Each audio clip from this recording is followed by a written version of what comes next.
उत्तराखंड में भारी बारिश का अलर्ट है। 2 दिनों तक भारी बारिश का अलर्ट है। देहरादून में 2 दिनों तक बारिश का येलो अलर्ट। कुमाऊं के अधिकांश हिस्सों में भारी बारिश का अलर्ट है। मौसम विभाग ने ऑरेंज अलर्ट जारी किया।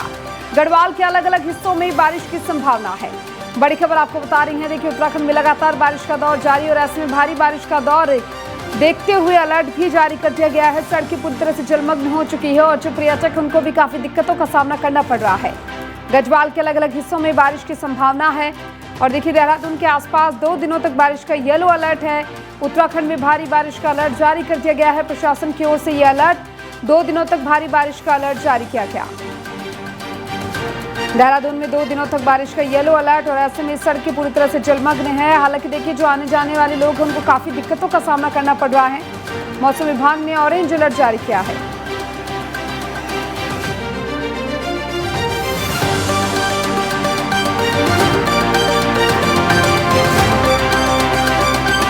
चलिए, इस खबर पर ज्यादा जानकारी के लिए और ज्यादा बातचीत के लिए हमारे साथ हमारे संवाददाता तुषार गुप्ता लाइव जुड़ चुके हैं। उनका जरा रुख करेंगे। तुषार, देखिए, लगातार उत्तराखंड में भारी बारिश का दौर जारी है और ऐसे में मौसम विभाग भी पूरी तरह से अलर्ट रहने के लिए सबको कह रहा है और चेतावनी भी जारी कर दी है। क्या कुछ स्थिति वहां पर देखने को मिल रही है तेज बारिश को देखते हुए?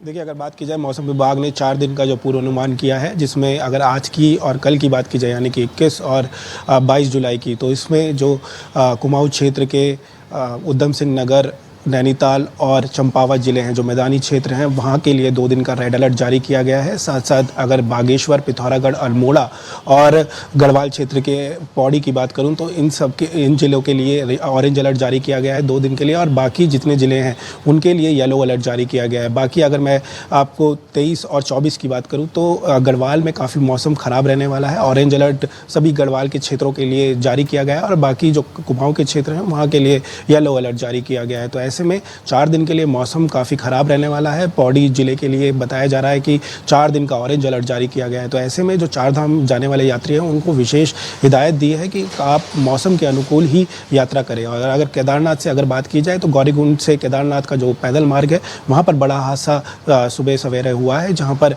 3 लोगों की मौत बताई जा रही है और साथ साथ कई लोग इसमें घायल बताए जा रहे हैं। फिलहाल SDRF ने सभी लोगों का रेस्क्यू कर लिया है। बताया जा रहा है कि 8 जो घायल थे उन्हें अस्पताल पहुँचा दिया गया है और वहीं जो जितने भी मृतक हैं उनकी पहचान की जा रही है और साथ साथ उनके परिजनों से कांटेक्ट किया जा रहा है। तो ऐसे में कई जो रास्ते हैं फिलहाल ब्लॉक हो चुके हैं भूस्खलन के कारण और जिस तरह से अलर्ट जारी हुआ है, देहरादून में भी देर रात से बरसात देखने को मिल रही है और अभी भी काले बादल छाए हुए हैं। तो ऐसे में संभावना जताई जा रही है जिस तरह का पूर्वानुमान दिया गया है, क्योंकि कुमाऊं क्षेत्र में रेड अलर्ट 2 दिन का जारी किया गया है और पहले जिस तरह से हमने देखा कि जुलाई के पहले और दूसरे हफ्ते में जिस तरह से रेड अलर्ट जारी रहा वहाँ पर और बरसात देखने को मिली, तो वहाँ के जो तराई वाले क्षेत्र हैं वहाँ पर जो जल भराव की स्थिति देखने को मिली। कई जो SDRF है और NDRF की संयुक्त टीमें ने वहाँ पर करीब 300 से अधिक जो लोग थे उनको रेस्क्यू किया।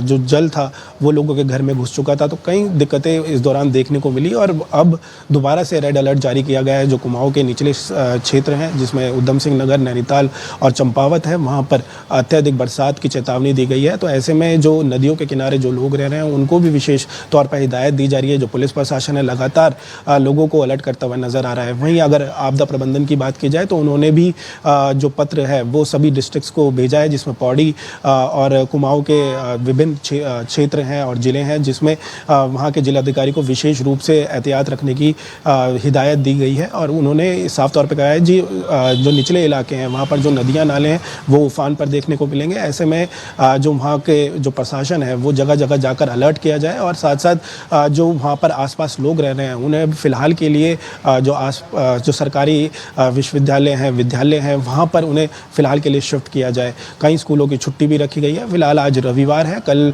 ये देखने को मिल सकता है क्योंकि मैदानी क्षेत्रों में रेड अलर्ट जारी है। ऐसे में कई स्कूलों की छुट्टी भी कल घोषित हो सकती है। फिलहाल पहाड़ी इलाकों में मौसम विभाग ने एहतियात दी है। अगर आप 4 धाम यात्रा या फिर पर्यटन तौर पर जा रहे हैं कई क्षेत्रों में तो आपको विशेष हिदायत रखने की बहुत ज़रूरत है। भूस्खलन हो सकते हैं और कई क्षेत्रों में प्रशासन भी लगातार कोशिश कर रहा है कि जो राज्य मार्ग और साथ साथ जो ग्रामीण मार्ग है वो बंद है, उन्हें जल्द से जल्द खोला जाए।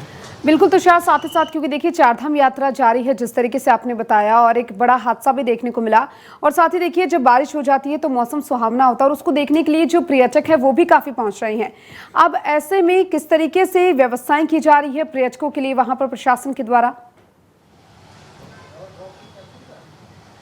देखिए जगह जगह प्रशासन द्वारा ये अलर्ट किया जा रहा है यात्रियों को कि आगे रास्ता बंद है, आप कृपया आगे ट्रैवल ना करें या मौसम ख़राब हो सकता है, आप आगे ना जाएं। और इसी तरह की जो एहतियात है वो दी जा रही है, क्योंकि जिस तरह से केदारनाथ में जो सुबह हादसा देखने को मिला उससे कहीं ना लगता है जो पैदल मार्ग है वो भी यात्रियों के लिए ख़तरनाक है। इसलिए प्रशासन को पहले से अलर्ट रहना चाहिए। जगह जगह जहाँ पर ब्लैक स्पॉट्स हैं, जहाँ पर लगातार लैंडस्लाइड्स देखने को मिलती हैं, वहाँ पर लोगों को रोका भी जा रहा है, प्रशासन द्वारा लगातार अलर्ट भी किया जा रहा है, उनके रहने की व्यवस्था भी यहाँ पर प्रशासन द्वारा की जा रही है। तो कोशिश ये रहेगी जो भी यहाँ पर यात्री आ रहे हैं, जो भी लोग ट्रैवल कर रहे हैं पहाड़ों की तरफ, उनकी यात्रा सुरक्षित बनाया जाए। और यही प्रशासन और राज्य सरकार की प्राथमिकता है कि हम अत्यधिक जो यात्री यहाँ पर आएंगे, मानसून सीजन में यहाँ पर चैलेंजेस देखने को मिलते हैं, तो ऐसे में कोशिश यही रह रही है कि यात्रियों की जो यात्रा है वो सुगम और सुरक्षित बनाया जाए, और इसी के तहत ये पहल लिए जा रहे हैं। फिलहाल केदारनाथ में जिस तरह से लैंडस्लाइड आई है उसके बाद प्रशासन ने वहाँ पर मोर्चा संभाल लिया है, घायलों को प्राथमिक उपचार दिया जा रहा है, और जो अभी फिलहाल उसमें से गंभीर रूप से घायल कोई नहीं बताया जा रहा है। अगर ऐसा कोई मामला सामने आता है तो उन्हें एम्बुलेंस की मदद से एयरलिफ्ट भी किया जा सकता है। तो ऐसे में प्रशासन पूरी तरह से तैयार है। मानसून में यहाँ पर कई चैलेंजेस देखने को मिलते हैं, पहाड़ खिसकते हैं, साथ साथ अत्यधिक जो सड़कें हैं वो बाधित हो जाती हैं, इसके साथ जो निचले इलाके हैं वहाँ बाढ़ जैसी स्थिति हो जाती है। तो ऐसे में कोशिश प्राथमिकता राज्य सरकार और प्रशासन की यही है कि जो नुकसान इस आपदा में होता है या फिर छोटे मोटे भूस्खलन में देखने को मिल रहा है उसे कम से कम किया जाए, और जो यात्री चारधाम यात्रा और पर्यटन में जा रहे हैं उनकी यात्रा और भी सुरक्षित बनाई जाए। चलिए, बहुत बहुत शुक्रिया तुषार आपका तमाम जानकारी को विस्तार से साझा करने के लिए। और